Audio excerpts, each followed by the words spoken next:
কিছুদিন আগে গেছিলাম আমি বাড়ি, কারণ ওই দিন ছিল আমার একটা ব্রাইডালের কাজ।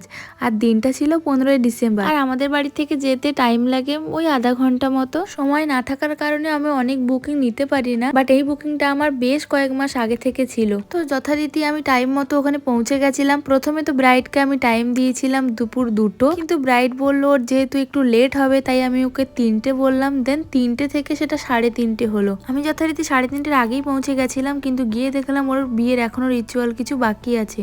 তো সেখানে আরো কিছুক্ষণ প্রায় আধা ঘন্টা মতো ওয়েট করলাম। তারপর 4টের পর থেকে ওকে সাজানো স্টার্ট করেছিলাম। আমি প্রথম থেকেই বলে দিয়েছিলাম শুরু করতে লেট করলে কিন্তু শেষ করতে লেট হবে, বাট আমি টাইমের মধ্যে ওকে রেডি করে দিয়েছিলাম। কিন্তু টাইমের মধ্যে ওকে রেডি করতে পারলে ওর ভালোভাবে কোনো ভিডিও নিতে পারিনি, রিভিউ নিতে পারিনি। তারপর ছিল ব্রাইডের দিদির পার্টি মেকআপ, যেটা আমি 1 ঘন্টারও কম সময়ের মধ্যে রেডি করেছি। ব্রাইডের ভিডিও নিতে পারিনি বলে আমি চলে গেছিলাম যেখানে বিয়ে হবে। তো সেখানেও এত প্রচন্ড ভিড় ছিল, লাইটটা কম ছিল যে আমি ভালো করে সেখানেও ভিডিও করতে পারিনি।